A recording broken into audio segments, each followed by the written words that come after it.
Welcome back, everyone. Today we're stepping into something truly magical. My brand new Whimsy pumpkin village applique design. Look at this chunky little pumpkin with its sweet doors and windows. It's like a tiny fairy tale cottage made with cozy patchwork fabrics. This pumpkin is not only adorable as a home decor, but it can also double as the cutest pincushion ever. Let's add some fall to your sewing room and dive in. I can't wait to show you how it comes to life. Here are the materials you will need for the Whimsy Pumpkin Village.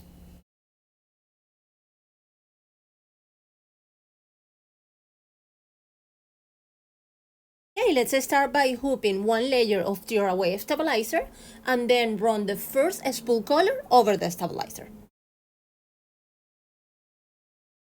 Let's cover the entire guideline with one layer of cotton batting. As I mentioned before, do not worry about the exact measurements. Simple, cut a piece of batting large enough to cover the full circle guideline. That's all you need. Running your embroidery machine for the second spool color. It will be a tack down stitch to attach the cotton batting to the project. After the tack down line is done, we are going to trim all around it. Next spool color will stitch lines that divide the circle into 8 equal sections. These lines are your placement guide, showing exactly where the entire applique fabric is going to be. In the next step, we'll prepare that fabric and start building our pumpkin. Now we're going to take our 4 6x6 fabric squares. We'll alternate one light color fabric with one colorful pattern fabric, placing them right side together. Next, draw a diagonal line from the top left corner down to the lower right corner, just as I show in the video. On each side of that center line, mark your 1/4 inch seam allowance lines. These lines are the ones we'll stitch. Once stitched, go back and cut right along the center line to separate the pieces.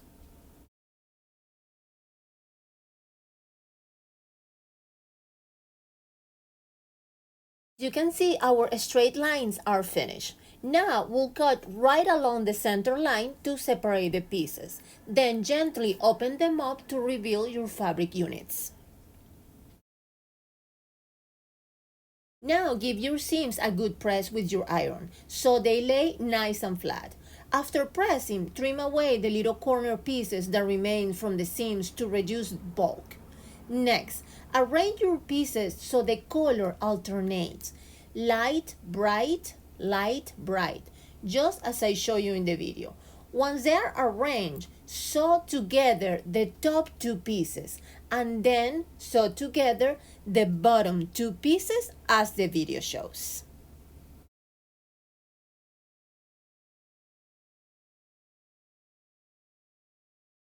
Now that the top piece and the bottom piece are sewn, we're going to join those 2 large sections together, just as I show in the video.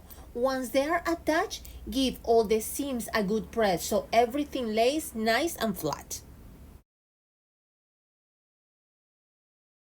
We are going to cut the whole piece into a circle. Just make sure your circle is slightly larger than the embroidery guideline. I like to use cardstock templates in many sizes, just like the circle you see me using here. They make cutting so much easier and they are very inexpensive to make.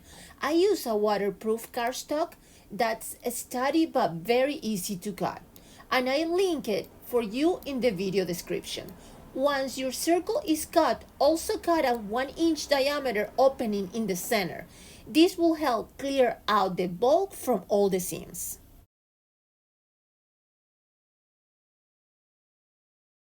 Now that our applique fabric is ready, place it over the cotton batting and carefully align the seams with the embroidery placement marks, as I show you in the video. Be sure the light fabric sections are positioned at the top center, bottom center, left center, and right center. These are the spots where the doors and windows will be stitched later. Keeping them in those positions will give your pumpkin the perfect village look.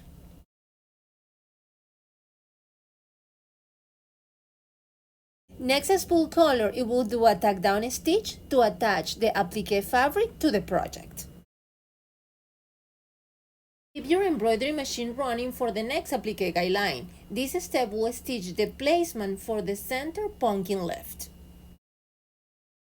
You already know I always like to overcut my heat and bond fabrics. That's why I created this heat and bond leftover folder, and I absolutely love it. Whenever I need small pieces, medium pieces, I can just flip through and find fabrics that are already bagged and ready to use.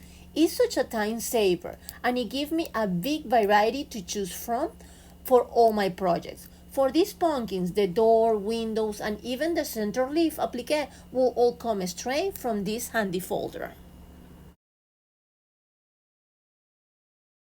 Spool color will stitch the tack down for the leaf applique, securing the fabric in place. And don't worry, trimming heat and bond back fabric is super easy. Your scissors will just glide right through it. Next to spool colors, it will do some embroidery details over the lift as the video shows. Spool color, it will do the blanket applique stitch all around the edge of the lift applique fabric. The next spool colors will begin stitching the guidelines and downs for the windows and doors. As you can see, this is our first window guideline. Now I'm pulling some cute little fabric pieces from my heat and bond leftover folder for the windows and doors. This is exactly why I don't give strict measurements. I really enjoy keeping my projects worry-free. Using scraps not only make it fun and creative, but it also gives me the freedom to mix and match fabrics as I go. Every pumpkin turned out unique, and I love that playful process of choosing as the project comes together. Now let's cover the window guideline with one of those little pieces that we choose from the heat and bond folder. The spool color, it will do the tack down stitch to attach the little piece of fabric to the project. After the tack down stitch is done, we are going to trim all around it.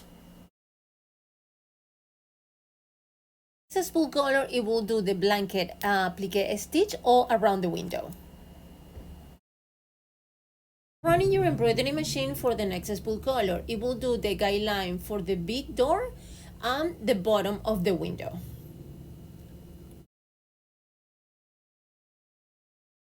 You're going to cover both guidelines with little pieces of fabric of your choice.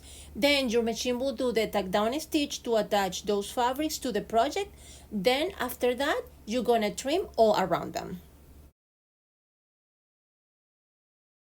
The spool color will begin adding those sweet little details around the door and the first window, really starting to bring our pumpkin courage to life. Just keep your embroidery machine running and it will continue stitching the next two round windows along with their details, in the same way we have been doing it. These little touches might seem small, but they are what give the pumpkin its whimsical charm, like a tiny fairy tale home. All our little details are finished and our pumpkin is looking so cute. Now it's time to cover the entire project with a pattern fabric of your choice. Place it over the top, making sure the wrong side of that fabric is facing you. This will become the back side of our pumpkin, so pick a fabric that complements your design and give that extra touch and charm. Last spool color will stitch all the way around your circle, securing all the layers together.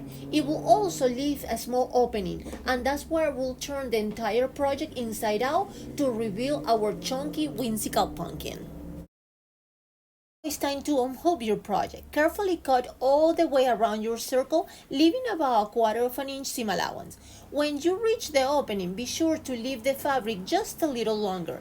This extra bit will help us tuck it neatly inside when it's time to close the pumpkin. The first thing we'll do is remove the stabilizer from the back of the project, so our pumpkin will stay soft and flexible. Once that's done, carefully turn your pumpkin inside out. Take your time here and gently shape all the edges all the way around, making sure it forms a nice smooth circle. When it's shaped, give the entire project a good press with your iron. This not only helps the pumpkin lay flat, but it also activates the heat and bond so everything stays in place.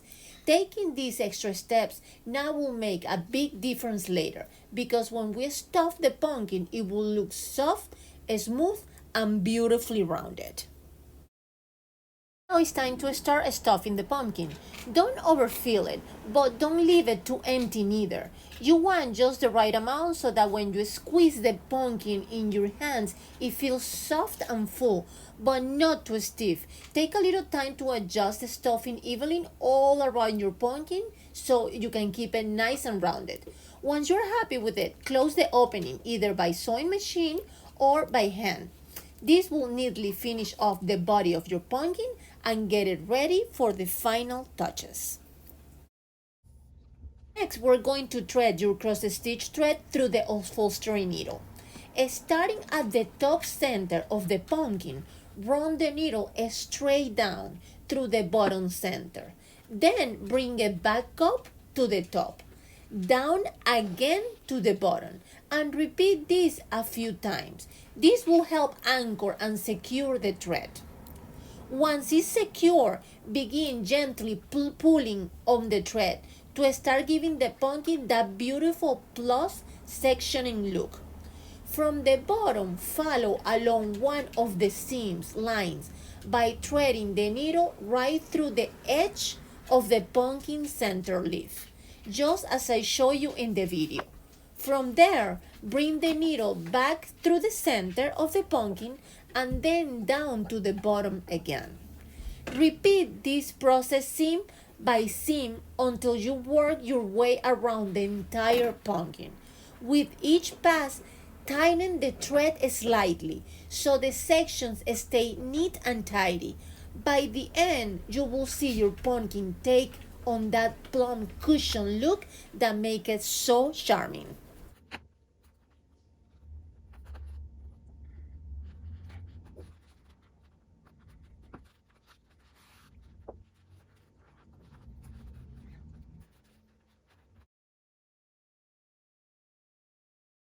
Now that the plush shaping is almost complete, take your needle all the way through the bottom of the pumpkin. At this point, we're going to add the plastic button, just as I show you in the video. This step is very important. It helps secure all of the cross-stitch threads tightly in place, locking the shape so nothing shifts. The bottom also neatly covers the center area at the bottom of the pumpkin, giving it a clean, finished look. To secure everything, finish off with a couple of strong knots. Place it right underneath the button, keeping them hidden and out of sight.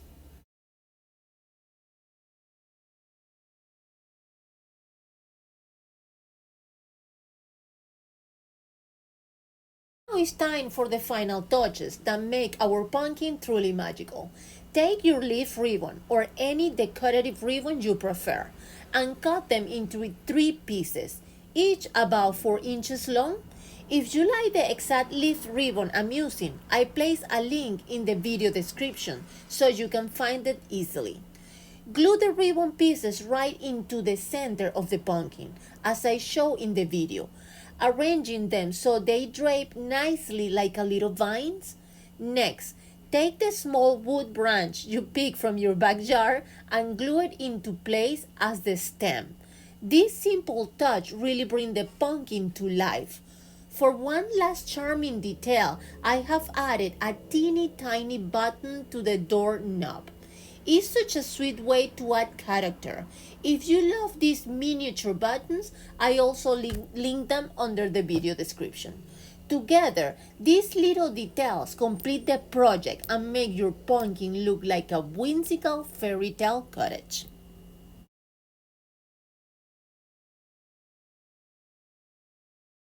And just look all of them. Wow, they turn out amazing. I love this project so much that I couldn't stop at just one. I ended up making several pumpkins in different colors, and each one has its own personality and charm.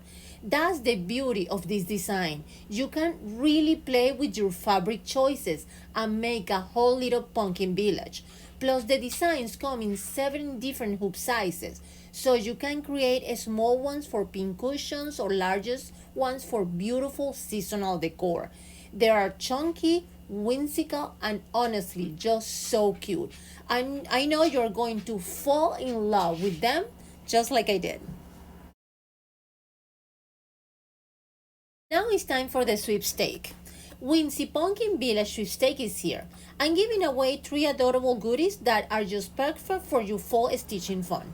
1 full jar of mini pumpkin pattern fabric, absolutely perfect for making your Whimsy Pumpkin Village or other fall projects. Mini button package, those same teeny tiny button I use for the doorknob and details, and a beautiful sewing machine charm, a sweet little accent for your keychain, bag, or sewing room decor. How to enter? Just leave a comment under the video. That's it. Your comment is your entry. Timing. This sweepstake begins as soon as the video goes live, and it will remain open until the day announced in the video description. The winner will be announced in future videos, so make sure you subscribe and have notifications turned on. That's really important. Since other videos I did, the winners didn't know they won the prize. Official rules. This sweepstake is not sponsored, endorsed, or administered by YouTube. YouTube is released from any liability related to this giveaway. No purchase is necessary. Entry that do not comply with YouTube community guideline will be disqualified. The winner will be chosen randomly from the eligible comments. Thank you all so much for being part of Smart Needle family. I love sharing these projects with you, and I can't wait to see who wins this fun sweepstake. Good luck everyone, and don't forget, more giveaways are on the way. If you enjoyed this tutorial, please give it a thumbs up. It really helped me so much to keep bringing you more fun embroidery projects and tutorials for all of you to enjoy. Thank you for stitching along with me today. Goodbye.